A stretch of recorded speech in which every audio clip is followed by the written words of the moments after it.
नमस्कार दोस्तों, मेरे चैनल पर एक बार फिर से आप लोगों का बहुत बहुत स्वागत है। मैं आप लोगों के लिए लेकर आई हूँ डॉक्टर हजारी प्रसाद द्विवेदी का जीवन परिचय। तो चलिए शुरू करते हैं। डॉक्टर हजारी प्रसाद द्विवेदी जी का जन्म बलिया जिले के दुबे के छपरा नामक ग्राम में सन 1907 में ईस्वी को हुआ था। इनके पिता का नाम श्री अनमोल द्विवेदी था। इनकी माता का नाम ज्योति कली देवी था। इन्होंने हिंदी एवं संस्कृत भाषाओं का गहन अध्ययन किया था। द्विवेदी जी शांति निकेतन, काशी हिंदू विश्वविद्यालय एवं पंजाब विश्वविद्यालय जैसी संस्थाओं में ये हिंदी विभाग के अध्यक्ष रहे हैं। सन 1949 ईस्वी में लखनऊ विश्वविद्यालय ने इन्हें डिलिट की उपाधि से सम्मानित किया तथा सन 1957 ईस्वी में भारत सरकार ने इन्हें पद्म भूषण की उपाधि से विभूषित किया। ये उत्तर प्रदेश सरकार की हिंदी ग्रंथ अकादमी के अध्यक्ष भी रह चुके हैं।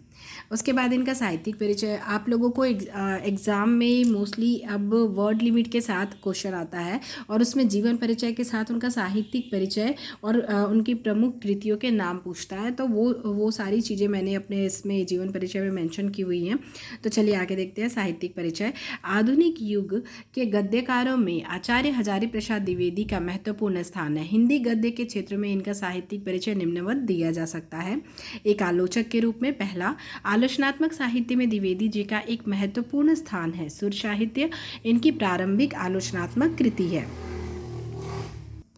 दूसरा, निबंधकार के रूप में आचार्य द्विवेदी जी के निबंधों में जहाँ साहित्य और संस्कृति की अखंड धारा प्रवाहित है, वहीं नित्य प्रति के जीवन की विविध गतिविधियाँ, क्रियाकलापों, व्यापारों, अनुभूतियों आदि का चित्रण भी अत्यंत सजीवता और मार्मिकता के साथ हुआ है। उसके बाद उपन्यासकार के रूप में भी लिख सकते हैं। द्विवेदी जी ने 4 महत्वपूर्ण उपन्यासों की रचना की है। बाणभट्ट की आत्मकथा, चारुचंद्र लेख, पुनर्नवा तथा अनाम दास का पौथा। तो ये चारों आप उपन्यास याद कर लेंगे तो भी आपको चलेगा, और नहीं भी याद हो रहा होगा तो कोई बात नहीं, घबराने की ज़रूरत नहीं है। आप उनके बारे में लिख सकते हैं कि उपन्यासकार के रूप में भी उन्हें जाना जाता है। प्रसिद्ध कृतियाँ लेकिन आपको याद करनी पड़ेंगी। इनमें ये सारी कृतियाँ जो हैं, इनमें सारी नहीं मतलब कुछ तो याद करनी ही पड़ेंगी ताकि आप एग्जाम में लिख सके। आचार्य हजारी प्रसाद द्विवेदी जी ने अनेक ग्रंथों की रचना की, जिनमें से कुछ प्रमुख निम्न है। सुर साहित्य, कालिदास की लालित्य योजना, साहित्य सहचर, अशोक के फूल, कुटज, विचार प्रवाह, आलोक पर्व, हिंदी साहित्य की भूमिका इत्यादि। और भी इनकी बहुत सारी कृतियां हैं जिनको आप और भी दूसरी वीडियो से या फिर कहीं से गूगल से सर्च कर सकते हैं और उनमें से जो आपको याद आए वो लिख सकते हैं। उसके बाद हम लास्ट में देख लेते हैं मृत्यु। सेवानिवृत्त होने के पश्चात भी द्विवेदी जी निरंतर साहित्य सेवा में जुटे रहे। 19 मई सन 1979 ईस्वी को यह महान साहित्यकार रोग सैया पर ही चिर निद्रा में सो गए। मतलब उनका देहांत इसी दिन को इसी सन में हुआ था, 1979 19 मई।